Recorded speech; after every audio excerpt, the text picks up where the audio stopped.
ਜਿਹੜੀਆਂ ਵੀ ਸਟੇਟਾਂ ਦੇ ਵਿੱਚ ਆ ਉਹ ਵੀ ਐਕਟਿਵ ਕਰ ਦਿੱਤੇ ਗਏ ਨੇ। ਤਾਂ ਹੁਣ ਗੱਲ ਇਹ ਹੈ ਕਿ ਇੱਕ ਪਾਸੇ ਇਹ ਵੀ ਵਿਖਾਇਆ ਜਾ ਰਿਹਾ ਵਾ ਕਿ ਅਸੀਂ ਤੁਹਾਡੇ ਨਾਲ ਗੱਲਬਾਤ ਕਰਨ ਵਾਸਤੇ ਤਿਆਰ ਹਾਂ, ਤੇ ਗੇਂਦ ਵੀ ਕਿਸਾਨਾਂ ਦੇ ਪਾਲੇ 'ਚ ਸੁੱਟ ਦਿੰਦੇ ਆ ਕਿ ਦੇਖੋ ਜੀ ਕਿਸਾਨਾਂ ਨੇ ਫੈਸਲਾ ਕਰਨਾ ਵਾ ਗੱਲਬਾਤ ਦਾ। ਤਾਂ ਇੱਕ ਪਾਸੇ ਤਾਂ ਸਾਰਾ ਕੁਛ ਜਿਹੜਾ ਕੀਤਾ ਜਾ ਰਿਹਾ ਕਿ ਲੋਕਾਂ ਨੂੰ ਦੱਸਣ ਲਈ ਪਿੰਡ ਪਿੰਡ ਤੱਕ ਪਹੁੰਚ ਕਰਨ ਦਾ ਵੀ ਇਹਨਾਂ ਨੇ ਕਿਹਾ ਕਿ ਅਸੀਂ ਮੁਹੱਈਆ ਕਰਾਂਗੇ। ਕਿ ਤੋਂ ਇਲਾਵਾ ਵੱਡੇ ਚਿਹਰੇ ਅੰਦੋਲਨ ਨੂੰ ਭੰਡ ਰਹੇ, ਚਾਹੇ ਉਹ ਪੀਯੂਸ਼ ਗੋਇਲ ਜੀ ਹੋਣ, ਚਾਹੇ ਉਹ ਜਿਹੜੇ ਹੋਰ ਇਹਨਾਂ ਦੇ ਕੇਂਦਰੀ ਵਜ਼ਾਰਤ ਦੇ ਵਿੱਚ ਮਿਨਿਸਟਰ ਆ ਗਿਰੀਰਾਜ ਵਰਗੇ, ਇੱਥੋਂ ਤੱਕ ਕਿ ਮੱਧ ਪ੍ਰਦੇਸ਼ ਦਾ ਜਿਹੜਾ ਇੱਕ ਵਜ਼ੀਰ ਆ ਉਹ ਤੇ ਕਹਿੰਦਾ ਕਿ ਜਿਵੇਂ ਆਪਾਂ ਇੱਕ ਸ਼ਬਦ ਇਸਤੇਮਾਲ ਕਰਦੇ ਹਾਂ ਖੁੰਭਾ ਵਾਂਗੂ ਉੱਗੇ ਪਏ।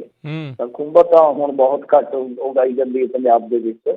ਤਾਂ ਮਤਲਬ ਕਿ ਉਹਨੇ ਇਹ ਗੱਲ ਕਹੀ ਹੈ ਕਿ 500 ਕਿਸਾਨ ਜਥੇਬੰਦੀਆਂ ਕਿਵੇਂ ਆ ਗਈਆਂ, ਕਹਿੰਦੇ ਕਿੱਥੋਂ ਆ ਗਈਆਂ। ਇਹ ਸਾਰੇ ਜਿਹੜੇ ਆ ਮਤਲਬ ਕਿ ਮੋਦੀ ਵਿਰੋਧੀ ਆ ਜਾਂ ਕਹਿ ਲਓ ਕਿ ਤੇ ਹੁਣ ਅਸੀਂ ਰੂਪ ਦੇ ਵਿੱਚ ਗਾਏ ਬਗਾਏ ਕਹਿ ਦਿੰਦੇ ਕਿ ਦੇਸ਼ ਵਿਰੋਧੀ ਆ।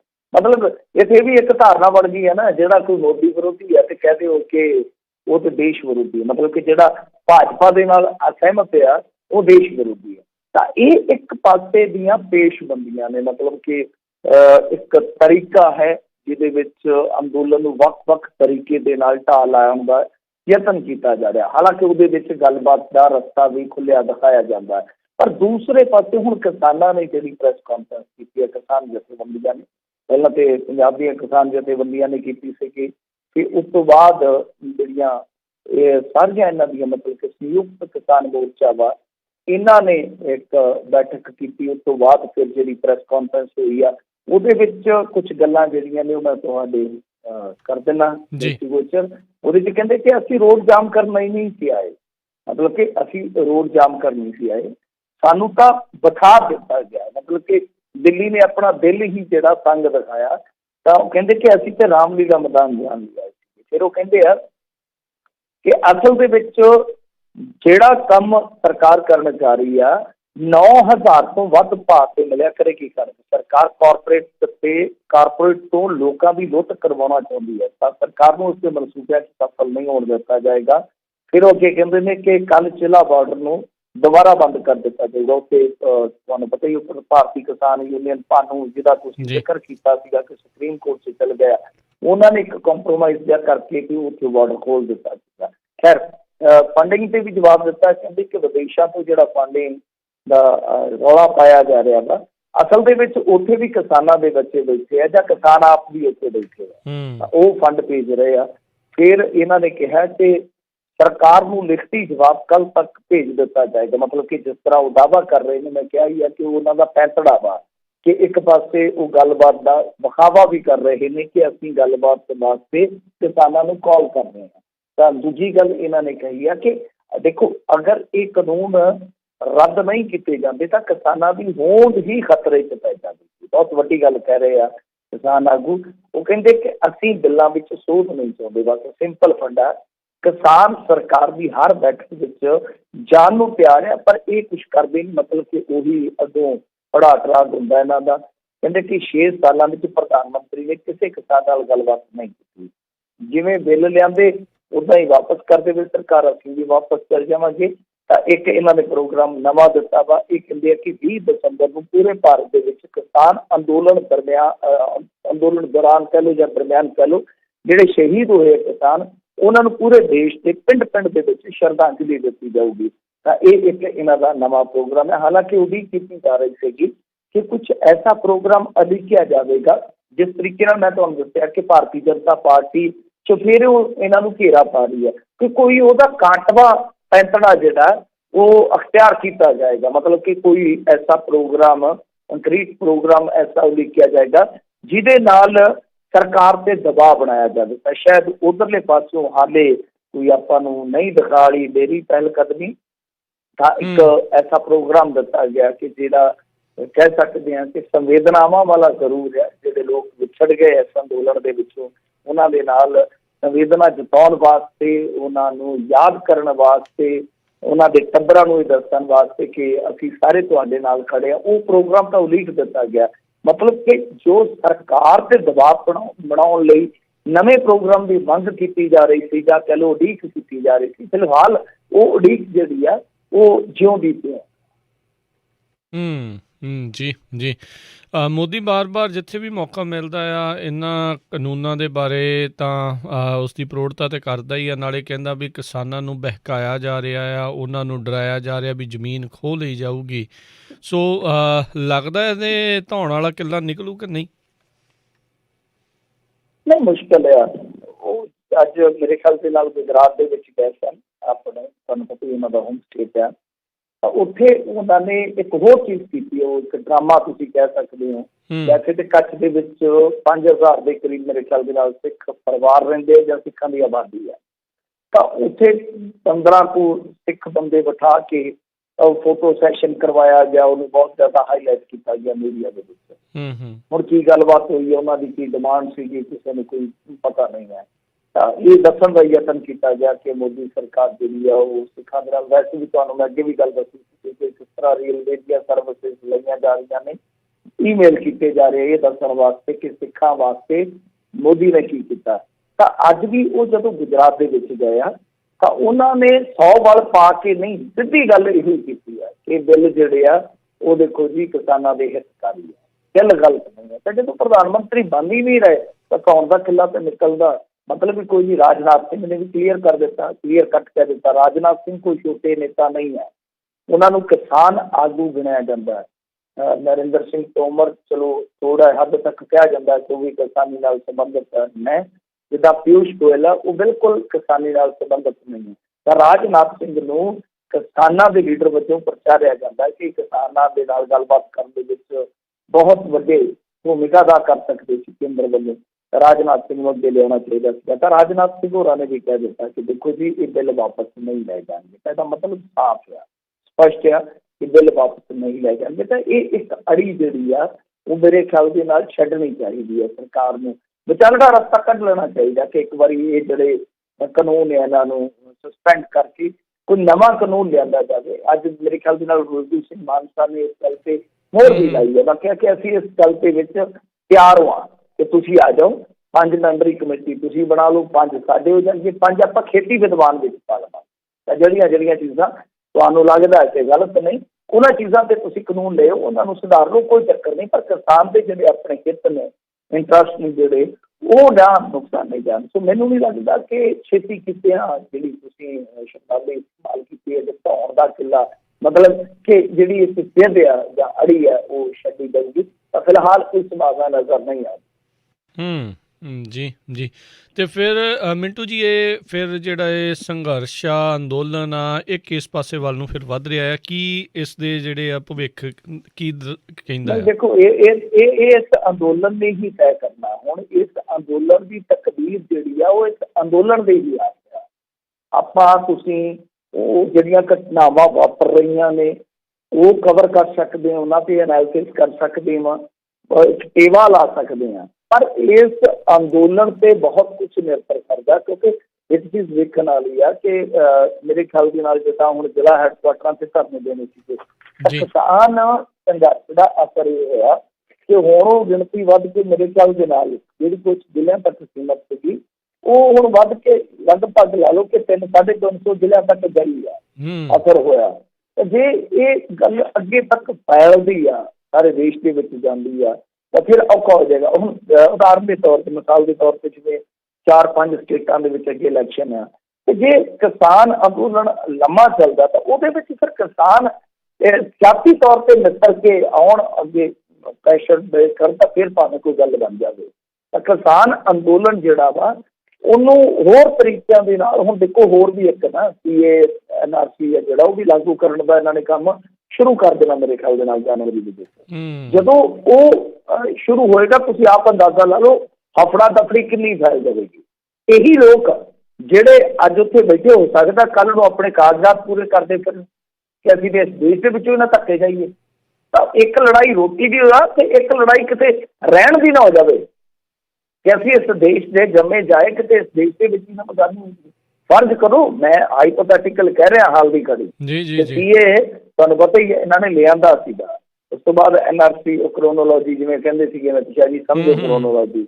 ਤਾਂ CA ਹਾਲੇ ਇਹਨਾਂ ਨੇ ਲਾਗੂ ਨਹੀਂ ਸੀ ਕੀਤਾ ਸੀ ਇਹ ਜਿਹੜਾ ਕਾਨੂੰਨ ਹੈ, ਤਾਂ ਉਹ ਹੁਣ ਲਾਗੂ ਹੋਏਗਾ ਤਾਂ ਉਹਦੇ ਮਗਰ ਮੰਨ ਲਓ NRC ਆ ਜਾਂਦੀ ਹੈ, ਉੱਥੇ ਤਾਂ ਭੱਜਦੜ NRP ਵੀ ਆ ਜਾਵੇ, ਜਿਹੜਾ NPR ਜਿਹੜਾ ਨੈਸ਼ਨਲ ਪੋਪੂਲੇਸ਼ਨ ਰਜਿਸਟਰ ਹੈ ਜਿਹੜਾ, ਉਹ ਵੀ ਆ ਗਿਆ ਤਾਂ ਇੱਕ ਵਾਰੀ ਜਨਤਾ ਨੂੰ ਤੇ ਇਹ ਹੱਥਾਂ ਦਫੜੀ ਪੈ ਜਾਣੀ ਹੈ ਕਿ ਅਸੀਂ ਸਾਬਤ ਕਰੀਏ ਕਿ ਅਸੀਂ ਨਾਗਰਿਕ ਹਾਂ। ਤਾਂ ਚਲੋ ਪੰਜਾਬੀ ਤੇ ਅੜੇ ਰਹਿਣਗੇ, ਹੋ ਸਕਦਾ ਦੂਜੇ ਸੂਬਿਆਂ ਦੇ ਜਿਹੜੇ ਹੈਗੇ ਆ ਉਹਨਾਂ ਨੂੰ ਤਾਂ ਆਪਣਾ ਤਕੜੀ ਪੈ ਗਈ, ਕਿਉਂਕਿ ਇੱਥੇ ਤਾਂ ਸਰਕਾਰ ਮੰਨ ਲਓ ਸਰਕਾਰ ਇੱਥੇ ਤੇ ਹੈਗੀ ਹੈ ਕਾਂਗਰਸ ਦੀ, ਹੋ ਸਕਦਾ ਉਹ ਲਾਗੂ ਵੀ ਨਾ ਹੋਣ ਦੇਵੇ।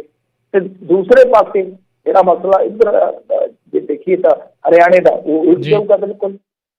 ਸੋ ਕਹਿਣ ਦਾ ਭਾਵ ਇਹ ਆ ਕਿ ਸਰਕਾਰ ਕੋਲ ਹਾਲੇ ਬਹੁਤ ਸਾਰੇ ਪੈਂਤੜੇ ਆ, ਪਰ ਅੰਦੋਲਨ ਦੇ ਕੋਲ ਇੱਕੋ ਪੈਂਤੜਾ ਹੈ ਕਿ ਉਹਨੇ ਆਪ ਇਹ ਤੈਅ ਕਰਨਾ ਕਿ ਕਿਸ ਦਿਸ਼ਾ ਵੱਲ ਅੱਗੇ ਵਧਣਾ ਹੈ।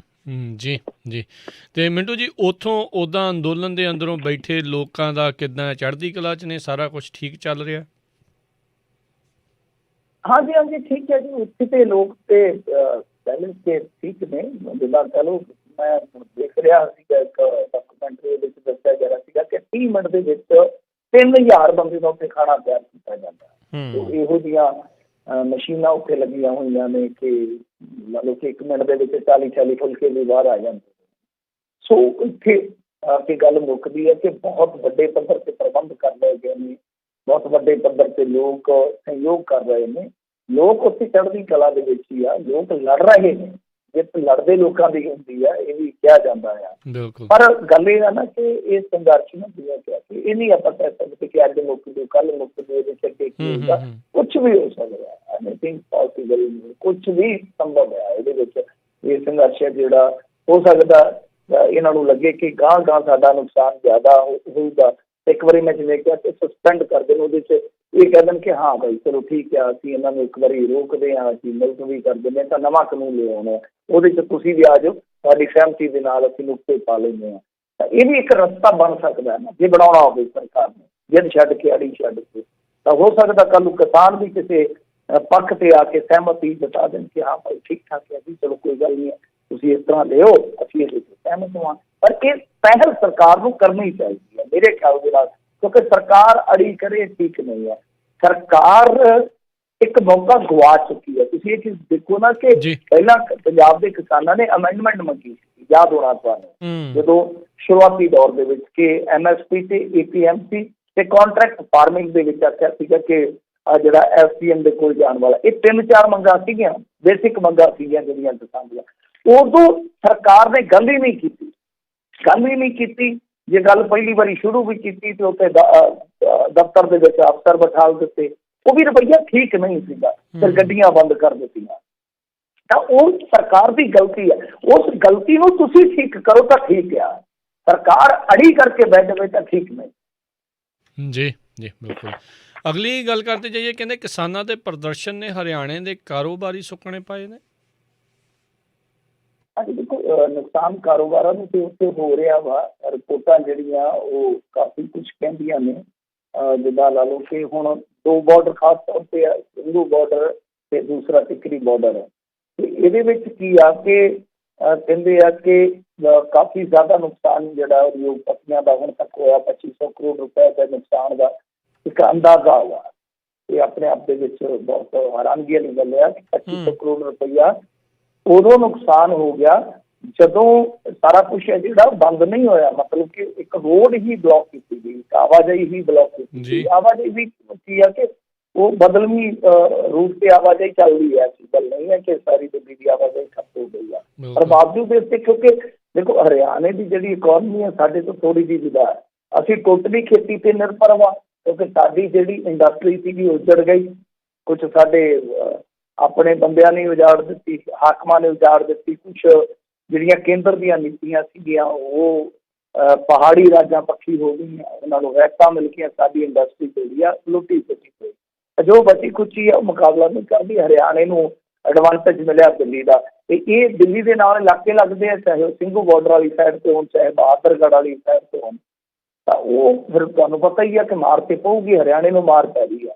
ਉੱਥੋਂ ਦੇ ਵਪਾਰੀ ਜਿਹੜੇ ਆ ਉਹ ਨੁਕਸਾਨ ਤੇ ਜ਼ਰੂਰ ਝੱਲਣਗੇ। ਤਾਂ ਆਪਾਂ ਨੂੰ ਵੀ ਪਤਾ, ਜਦੋਂ ਗੱਡੀਆਂ ਬੰਦ ਹੋਈਆਂ ਸੀ ਤਾਂ ਸਾਡੇ ਉਦਯੋਗਪਤੀ ਵੀ ਰੋਂਦੇ ਸੀ ਵਿਚਾਰੇ ਕਿ 40-45 ਹਜ਼ਾਰ ਕਰੋੜ ਰੁਪਏ ਦਾ ਸਾਡਾ ਲਾਸ ਹੋਇਆ। ਤੁਹਾਨੂੰ ਪਤਾ ਹੀ ਹੈ ਕਿ ਅਰਥ ਚੱਕਰ ਜਦੋਂ ਇੱਕ ਵਾਰੀ ਰੁਕਦਾ, ਹੁਣ ਸਮੱਸਿਆ ਤੇ ਇੱਕ ਹੋਰ ਵੀ ਹੋਏਗੀ, ਕਿਉਂਕਿ ਇੱਥੇ ਜਿੱਦਾਂ ਲਾ ਲਓ ਕਿ ਬਰਤਨ ਬਣਦੇ ਆ, ਕਿਉਂਕਿ ਉੱਥੇ ਰਹਿ ਕੇ ਆਏ ਸੀ ਥੋੜ੍ਹੇ ਦਿਨ ਅਸੀਂ, ਤਾਂ ਮੈਂ ਉੱਥੇ ਥੋੜ੍ਹਾ ਪਤਾ ਕੀਤਾ, ਬਹਾਦਰਗੜ੍ਹ ਜਿਹੜੀ ਉਹ ਮੰਡੀ ਆ ਉਹਦੇ ਵਿੱਚ ਤੁਰੇ ਫਿਰਦੇ ਸੀਗੇ, ਤਾਂ ਉੱਥੇ ਦੱਸਦੇ ਕਿ ਬਹੁਤ ਜ਼ਿਆਦਾ ਬਰਤਨ ਬਣਦੇ ਆ, ਫਿਰ ਆ ਜਿਹੜੀਆਂ ਸਿਹਤ ਸੇਵਾਵਾਂ ਨਾਲ ਜੁੜੀਆਂ ਚੀਜ਼ਾਂ ਹੁੰਦੀਆਂ, ਇਹ ਬਹੁਤ ਵੱਡੇ ਪੱਧਰ 'ਤੇ ਦਵਾ ਵਗੈਰਾ ਬਣਦੀਆਂ। ਤਾਂ ਉਹ ਕਹਿੰਦੇ ਕਿ ਇੱਥੋਂ ਉਦੋਂ ਉਸ ਟਾਈਮ ਮੈਂ ਸੁਣਿਆ ਸੀਗਾ, ਇੱਕ ਸੱਜਣ ਨਾਲ ਮੈਂ ਗੱਲਬਾਤ ਕਰ ਰਿਹਾ ਸੀ, ਪੰਜਾਬੀ ਸੀਗੇ, ਉੱਥੇ ਵਸਦੇ ਸੀਗੇ, ਤਾਂ ਪੰਜਾਬੀ ਸੀ, ਬਹੁਤ ਲੰਮੇ ਸਮੇਂ ਤੋਂ ਰਹਿ ਰਹੇ। ਉਹ ਕਹਿੰਦੇ ਕਿ ਇੱਥੋਂ ਬਣੇ ਜਿਹੜੇ ਸਮਾਨ ਨੇ, ਉਤਪਾਦ ਨੇ, ਉਹ ਤਕਰੀਬਨ 30-40 ਦੇਸ਼ਾਂ 'ਚ ਐਕਸਪੋਰਟ ਹੁੰਦੇ ਨੇ। ਤਾਂ ਤੁਸੀਂ ਆਪ ਹੀ ਅੰਦਾਜ਼ਾ ਲਾ ਲਓ ਕਿ ਉਹ ਜਿਹੜੀ ਬੈਲਟ ਹੈ ਉਹ ਕਿੰਨੀ ਜ਼ਿਆਦਾ ਉਦਯੋਗ ਪੱਖੋਂ ਜ਼ਰੂਰੀ ਹੈ। ਨੁਕਸਾਨ ਤਾਂ ਉੱਥੇ ਡੈਫੀਨੈਟਲੀ ਹੋ ਰਿਹਾ, ਐਸੀ ਗੱਲ ਨਹੀਂ ਹੈ, ਪਰ ਰੌਲਾ ਤਾਂ ਇਹੀ ਹੈ ਕਿ ਹੁਣ ਇਸ ਨੁਕਸਾਨ ਦਾ ਨਵੇੜਾ ਜਿਹੜਾ ਉਹ ਕੇਂਦਰ ਸਰਕਾਰ ਦੇ ਹੱਥ ਆ।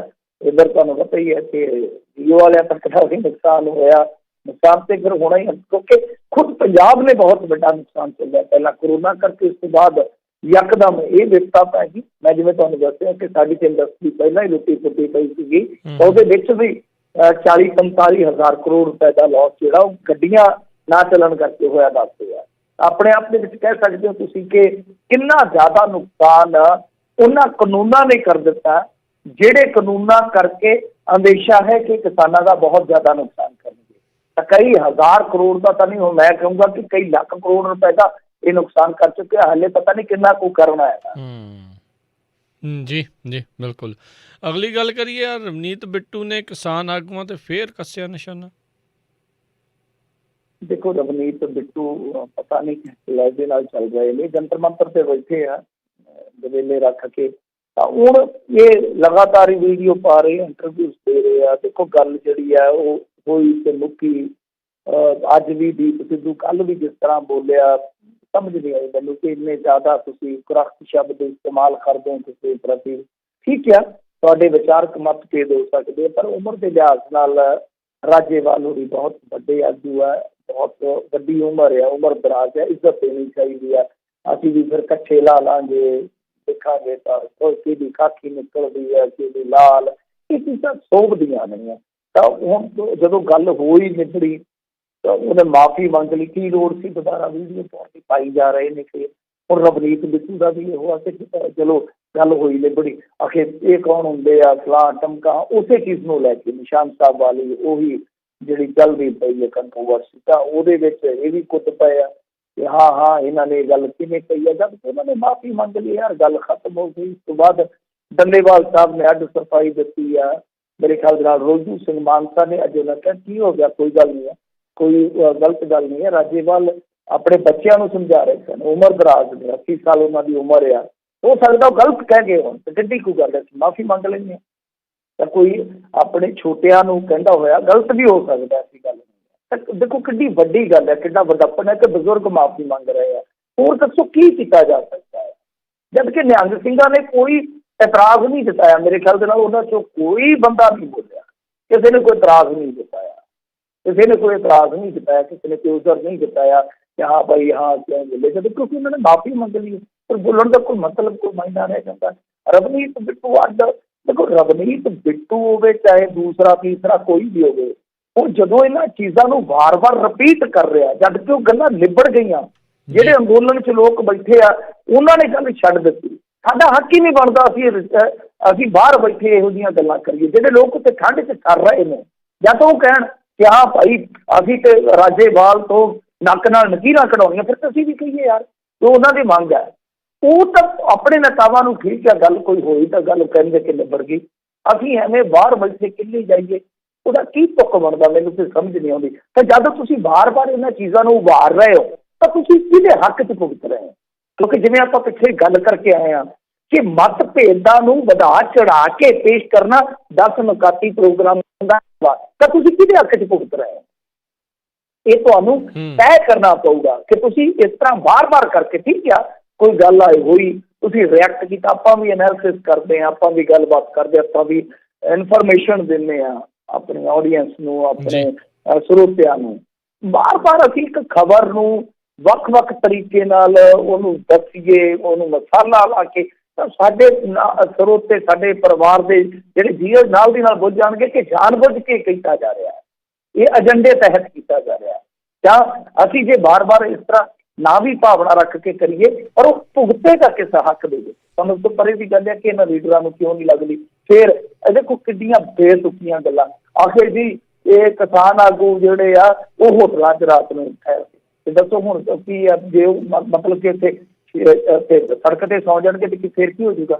ਆਪ ਤੇ ਤੁਸੀਂ ਉੱਥੇ ਜੰਤਰ ਮੰਤਰ ਤੇ ਰੇਸ਼ਮੀ ਰਜਾਈਆਂ ਸੁੱਟ ਕੇ ਬੈਠੇ ਹੋ। ਤੁਸੀਂ ਆਪ ਜੈਡ ਸਿਕਿਉਰਿਟੀ ਦੇ ਵਿੱਚ ਤੁਸੀਂ ਇਸ ਤਰ੍ਹਾਂ ਰਹਿੰਦੇ ਹੋ। ਤੁਹਾਨੂੰ ਕੋਈ ਕਹਿੰਦਾ, ਅਸੀਂ ਤਾਂ ਕਹਿੰਦੇ ਚੱਲ ਯਾਰ ਤੁਹਾਡਾ ਵੀ ਧੰਨਵਾਦ, ਤੁਸੀਂ ਜੰਤਰ ਮੰਤਰ ਤੇ ਤੁਸੀਂ ਸਿਆਸੀ ਲੋਕ ਹੋ ਤਾਂ ਠੀਕ ਆ, ਤੁਸੀਂ ਸਿਆਸੀ ਲੋਕ ਹੋ, ਤੁਸੀਂ ਆਪਣੇ ਪੱਧਰ ਤੇ ਲੜਾਈ ਲੜ ਰਹੇ ਹੋ, ਚਲੋ ਵਧੀਆ ਗੱਲ ਆ, ਕੋਈ ਗੱਲ ਨਹੀਂ ਹੈ, ਠੀਕ ਹੈ। ਸਿਆਸੀ ਲੋਕ ਚਲਾ ਹੈ ਤੇ ਪੰਜਾਬੀ ਹੈ, ਤੁਸੀਂ ਆਪਣੇ ਪੱਧਰ ਤੇ ਲੜਾਈ ਲੜੀ ਜਾਓ। ਪਰ ਆਹ ਗੱਲਾਂ ਮਿੱਚ ਕੇ ਕਰਨੀਆਂ, ਕਦੇ ਕਹਿ ਦੇਣਾ ਇਹ ਪੰਜਾਬ ਨੂੰ ਮਰਵਾ ਦੇਣਗੇ। ਹੁਣ ਰਵਨੀਤ ਬਿੱਟੂ ਆਖੀ ਕਹਿੰਦਾ ਇਹਨਾਂ ਨੇ ਪਾਰਟੀ ਬਣਾ ਲੈਣੀ ਹੈ ਜੀ, ਇਹ ਇਲੈਕਸ਼ਨ ਲੜਨਗੇ। ਤੇ ਬੰਦਾ ਪੁੱਛੇ ਤੁਸੀਂ ਬੈ ਕਰਾਇਆ ਪੰਜਾਬ, ਤੁਹਾਡੇ ਪਿਓ ਦਾਦਿਆਂ ਨੇ ਪੱਟੇ ਤੇ ਲਿਆ ਪੰਜਾਬ ਕੇ ਕੋਈ ਦੂਸਰਾ ਬੰਦਾ ਪਾਰਟੀ ਨਹੀਂ ਬਣਾ ਸਕਦਾ। ਕੀ ਗੱਲ ਹੈ ਬਾਈ? ਕੱਲ ਨੂੰ ਹੋ ਸਕਦਾ ਲੱਖਾ ਸਿਧਾਣਾ MLA ਬਣੇ, ਕੱਲ ਨੂੰ ਕੋਈ ਹੋਰ ਹੋ ਸਕਦਾ। ਕਿਉਂਕਿ ਤੁਹਾਡੇ ਢਿੱਡ 'ਚ ਵਾਟੀ ਇਸ ਗੱਲ ਦਾ ਕਿ ਦੂਸਰਾ ਕੋਈ ਆ ਕੇ ਸਾਡੀ ਇਹ ਜਿਹੜੀ ਹੈਗੀ ਆ ਵਿਰਾਸਤੀ ਰਾਜਨੀਤੀ ਉਹਨੂੰ ਕੋਈ ਚੁਣੌਤੀ ਨਾ ਦੇ ਦੇ, ਪਰਿਵਾਰਵਾਦ ਨੂੰ ਕੋਈ ਚੁਣੌਤੀ ਨਾ ਦੇ ਦੇ। ਔਰ ਇਹ ਜਿਹੜੇ 2-3 ਧੜੇ ਖਾਸ ਤੌਰ ਤੇ ਕਾਂਗਰਸ ਦੇ ਵਿੱਚ ਕੈਪਟਨ ਧੜਾ, ਮਨੀਸ਼ ਤਿਵਾੜੀ, ਚਾਹੇ ਰਵਨੀਤ ਬਿੱਟੂ, ਓਵਰਆਲ ਇਹਨਾਂ ਦੀ ਆਈਡੀਓਲੋਜੀ ਜਿਹੜੀ ਆ ਤੁਸੀਂ ਦੇਖ ਲਓ ਕਿ ਕਿਹਦੇ ਹੱਕ 'ਚ ਭੁਗਤ ਰਹੀ ਹੈ। ਜੀ ਜੀ ਜੀ ਬਿਲਕੁਲ। ਅਗਲੀ ਮਿੰਟੂ ਜੀ ਗੱਲ ਕਰੀਏ ਕਿਸਾਨੀ ਘੋਲ ਦੇ ਨਾਲ ਹੀ ਸੰਬੰਧਿਤ। ਸਿੰਘੂ ਸਰਹੱਦ ਤੇ ਪ੍ਰਦਰਸ਼ਨ 'ਚ ਸ਼ਾਮਲ ਹੋ ਸਕਦੀਆਂ ਨੇ 2000 ਤੋਂ ਵਧੇਰੇ ਕਿਸਾਨ ਬੀਬੀਆਂ। ਹਾਂਜੀ ਦੇਖੋ, ਇਹ ਨਾ ਥੋੜੇ ਦਿਨ ਪਹਿਲਾਂ ਦਰਸ਼ਨਪਾਲ ਜੀ ਨੇ ਅਪੀਲ ਕੀਤੀ ਸੀਗੀ ਕਿ ਸਾਡੀਆਂ ਬੀਬੀਆਂ ਨੂੰ ਵੀ ਆਉਣਾ ਚਾਹੀਦਾ, ਕਿ ਪਿੰਡਾਂ ਦੇ ਵਿੱਚੋਂ ਘੱਟੋ ਘੱਟ 5 ਬੀਬੀਆਂ ਜ਼ਰੂਰ ਆਉਣ, 10 15 ਨੌਜਵਾਨ ਹੋਰ ਆਉਣ। ਉਹਨਾਂ ਦੇ ਕਹਿਣ ਦਾ ਮਤਲਬ ਸੀਗਾ ਕਿ ਨਫਰੀ ਸਾਡੀ ਜਿਹੜੀ ਹੈ ਉਹ ਵੱਧ ਹੋਣੀ ਚਾਹੀਦੀ ਹੈ। ਤਾਂ ਉਹਨਾਂ ਨੇ ਕਿਹਾ ਸੀਗਾ ਕਿ ਦੇਖੋ ਅਸੀਂ ਸਾਰੇ ਪ੍ਰਬੰਧ ਕਰਾਂਗੇ, ਲੰਗਰ ਵਗੈਰਾ ਤੇ ਹੈ ਹੀ ਆ, ਮਤਲਬ ਕਿ ਇਸ ਤੋਂ ਇਲਾਵਾ ਟੋਇਲਟ ਵਗੈਰਾ, ਜੋ ਵਾਸ਼ਰੂਮ ਦੀ ਇੱਕ ਬਹੁਤ ਵੱਡੀ ਸਮੱਸਿਆ ਉੱਥੇ ਦੇਖਣ ਨੂੰ ਮਿਲ ਰਹੀ ਹੈ। ਚਲੋ ਮੁੰਡੇ ਖੁੰਡੇ ਜਿਹੜੇ ਆ ਉਹ ਤੇ ਤੁਰ ਤਰਾ ਕੇ ਆਸੇ ਪਾਸੇ ਵੀ ਚੱਲ ਜਾਂਦੇ, ਜਿਨ੍ਹਾਂ ਕੋਲ ਆਪਣੇ ਸਾਧਨ ਆ ਉਹ ਆਸੇ ਪਾਸੇ ਕਮਰੇ ਲੈ ਲੈਂਦੇ ਆ, ਫਰੈਸ਼ ਹੋ ਕੇ ਸਵੇਰੇ ਚਲੋ ਫਿਰ ਉਹ ਅੰਦੋਲਨ ਦਾ ਹਿੱਸਾ ਬਣ ਜਾਂਦੇ, ਜਿਵੇਂ ਕਿਸੇ ਦੀ ਕਪੈਸਿਟੀ ਕਹਿ ਲਓ, ਸਮਰੱਥਾ ਕਹਿ ਲਓ, ਉਸ ਮੁਤਾਬਕ ਚੱਲ ਜਾਂਦਾ। ਪਰ ਜੇ ਆਪਾਂ ਦੇਖੀਏ ਬੱਚਿਆਂ ਲਈ, ਬੀਬੀਆਂ ਲਈ, ਬਿਰਧਾਂ ਲਈ ਥੋੜ੍ਹੀਆਂ ਚੀਜ਼ਾਂ ਔਖੀਆਂ ਨੇ।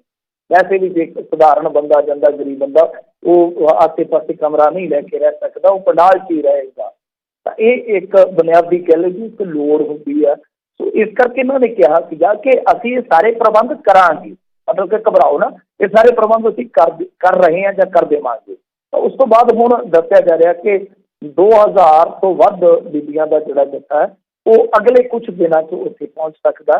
ਹਾਂ, ਹਾਜ਼ਰੀ ਠੀਕ ਠਾਕ ਆ ਉਦੋਂ ਤੱਕ, ਕਿਉਂਕਿ ਅਸੀਂ ਸ਼ੁਰੂਆਤੀ ਦੌਰ 'ਚ ਗਏ ਸੀਗੇ ਤਾਂ ਉਦੋਂ ਠੀਕ ਠਾਕ ਸੀਗੀ। ਹੁਣ ਤਾਂ ਥੋੜ੍ਹੀ ਬੀਬੀਆਂ ਦੀ ਤਾਦਾਦ ਉੱਥੇ ਵਧੀ ਆ, ਇਹ ਵਧਣੀ ਚਾਹੀਦੀ ਆ, ਕਿਉਂਕਿ ਬੀਬੀਆਂ ਜੇ ਇੱਥੇ ਸਾਂਭ ਸਕਦੀਆਂ ਨੇ, ਬੰਦੇ ਉੱਥੇ ਗਏ ਹੋਏ ਦਿੱਲੀ ਦੇ ਵਿੱਚ, ਤੇ ਪਿੱਛੋਂ ਪਾਣੀ ਵੀ ਲਾਇਆ ਜਾ ਰਿਹਾ, ਟਰੈਕਟਰ ਵੀ ਚਲਾਇਆ ਜਾ ਰਿਹਾ, ਪੱਤਰਕਾਰਾਂ ਦੇ ਨਾਲ ਗੱਲਬਾਤ ਵੀ ਕਰਦੀਆਂ ਨੇ ਬੀਬੀਆਂ, ਸਭ ਕੁਛ ਕਰ ਰਹੀਆਂ। ਤਾਂ ਉੱਥੇ ਵੀ ਜਾਣਾ ਬਹੁਤ ਜ਼ਰੂਰੀ ਹੈ ਮੇਰੇ ਖਿਆਲ ਦੇ ਨਾਲ। ਬੀਬੀਆਂ ਵਾਸਤੇ ਵੀ ਇੱਕ ਬਹੁਤ ਵੱਡਾ ਪਲੇਟਫਾਰਮ ਹੈ। ਹੋ ਸਕਦਾ ਕੱਲ੍ਹ ਨੂੰ ਕੋਈ ਬੱਚੀ, ਵੈਸੇ ਤਾਂ ਸਾਡੀਆਂ ਉੱਥੇ ਬੱਚੀਆਂ ਲਲਕਾਰ ਰਹੀਆਂ, ਗੋਦੀ ਮੀਡੀਆ ਨੂੰ ਦੱਸ ਰਹੀਆਂ ਕਿ ਅਸੀਂ ਫਾਰਮਰਸ ਦੀਆਂ ਡਾਟਰਸ ਹਾਂ, ਤੁਸੀਂ ਆਓ ਸਾਡੇ ਨਾਲ ਗੱਲ ਕਰੋ ਇੰਗਲਿਸ਼ 'ਚ। ਤੁਸੀਂ ਕਹਿੰਦੇ ਹੋ ਕਿ ਕਿਸਾਨ ਇੰਗਲਿਸ਼ ਬੋਲਦੇ, ਸਾਡੇ ਨਾਲ ਆ ਕੇ ਗੱਲ ਕਰਿਓ, ਜੋ ਪੁੱਛਣਾ ਅਸੀਂ ਗੱਲ ਕਰਦੇ ਹਾਂ। ਤਾਂ ਜਿੱਦਾਂ ਮੈਂ ਕਿਹਾ ਕਿ ਇੱਕ ਪਲੇਟਫਾਰਮ ਹੈ, ਇਹਦੇ ਵਿੱਚ ਹੋ ਸਕਦਾ ਕਿ ਸਾਡੀਆਂ ਬੀਬੀਆਂ 'ਚੋਂ ਵੀ ਕੋਈ ਸਾਨੂੰ ਕੋਈ ਵੱਡੀ ਨਿਤ ਨਹੀਂ ਮਿਲ ਜਾਵੇ।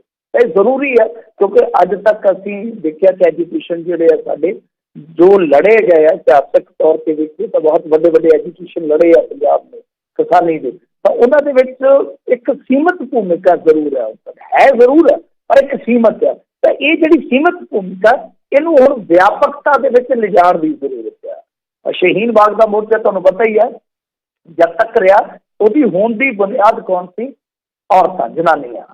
ਤਾਂ ਇਹੀ ਚੀਜ਼ ਮਾਈਆਂ ਤੁਸੀਂ ਦੇਖਿਆ ਨਾ ਉਸ ਸਮੇਂ ਸਾਰੇ ਸੰਸਾਰ ਦੇ ਵਿੱਚ। ਇੱਕ ਤਾਂ ਮੇਰੇ ਖਿਆਲ ਦੇ ਨਾਲ ਬਿਲਕਿਸ ਬਾਨੋ ਸੀ ਜਿਹੜੀ, ਉਹਨੂੰ 100 ਜਿਹੜੀਆਂ ਟੌਪ ਦੀਆਂ ਬੀਬੀਆਂ ਨੇ ਉਹਨਾਂ ਦੀ ਸੂਚੀ 'ਚ ਰੱਖਿਆ ਗਿਆ ਸੀਗਾ।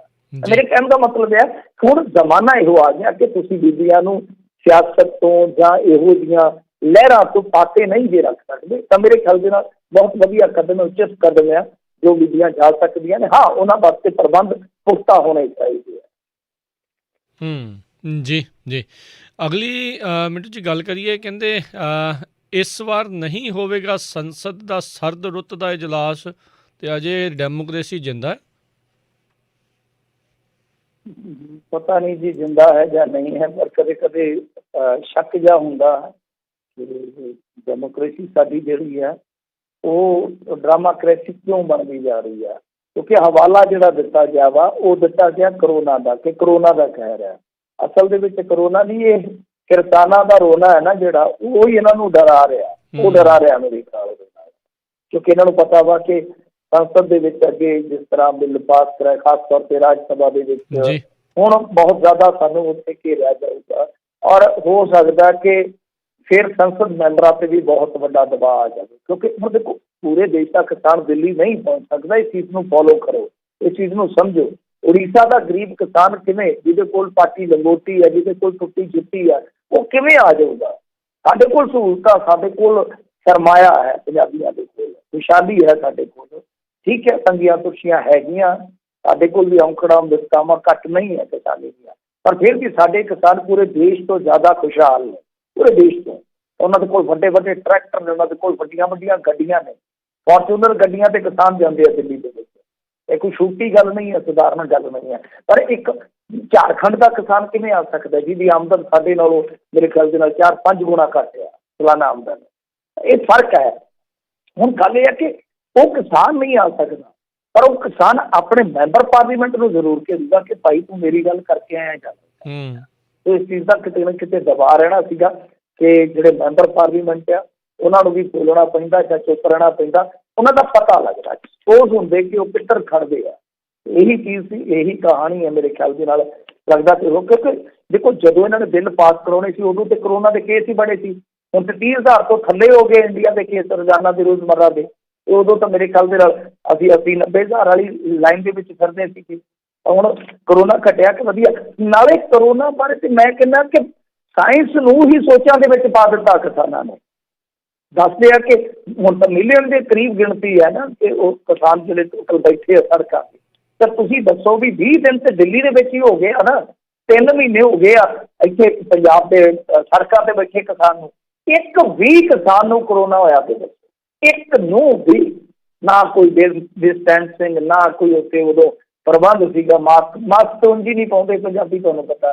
ਸੈਨੀਟਾਈਜ਼ਰ ਵੀ ਕਿੰਨਾ ਕੁ ਇਸਤੇਮਾਲ ਕਰ ਲਵਾਂਗੇ।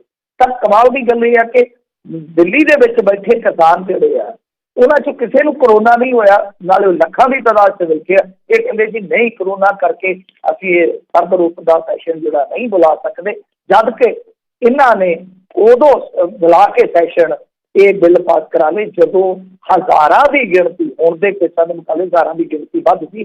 ਹਜ਼ਾਰਾਂ ਕਿਉਂਕਿ ਕਈ ਗੁਣਾ ਕਹਿ ਸਕਦੇ ਆ, ਕਈ ਗੁਣਾ ਗਿਣਤੀ ਜਿਹੜੀ ਆ ਵੱਧ ਸੀ ਮਰੀਜ਼ਾਂ ਦੀ। ਟੋਟਲੀ ਲੱਗਦਾ ਕਿ ਭੱਜ ਗਏ, ਹੋਰ ਕੋਈ ਨਹੀਂ। ਜੀ ਜੀ। ਅਤੇ ਮਿੰਟੂ ਜੀ ਬਹੁਤ ਬਹੁਤ ਤੁਹਾਡਾ ਧੰਨਵਾਦ ਕਰਦੇ ਹਾਂ, ਤੁਸੀਂ ਸਾਡੇ ਨਾਲ ਜੁੜੇ, ਇਹਨਾਂ ਖਬਰਾਂ ਬਾਰੇ ਤੁਸੀਂ ਜਾਣਕਾਰੀ ਦਿੱਤੀਆਂ। ਅਗਲੀ ਵਾਰ ਤੱਕ ਲਈ ਬੜੀ ਮਿਹਰਬਾਨੀ। ਪਿਆਰ ਭਰੀ ਸਤਿ ਸ਼੍ਰੀ ਅਕਾਲ ਜੀ। ਅਤੇ ਸਰੋਤਿਓ, ਇੱਥੇ ਹੀ ਸਾਡਾ ਅੱਜ ਦਾ ਪ੍ਰੋਗਰਾਮ ਸਮਾਪਤ ਹੈ। ਮਿਲਦੇ ਹਾਂ ਅਗਲੀ ਵਾਰ ਤੱਕ ਲਈ। ਮੇਰੇ ਵੱਲੋਂ ਵੀ ਤੁਹਾਨੂੰ ਸਭ ਨੂੰ ਸਤਿ ਸ਼੍ਰੀ ਅਕਾਲ। ਸੁਣਦੇ ਰਹੋ ਜੀ ਪੰਜਾਬੀ ਰੇਡੀਓ USA।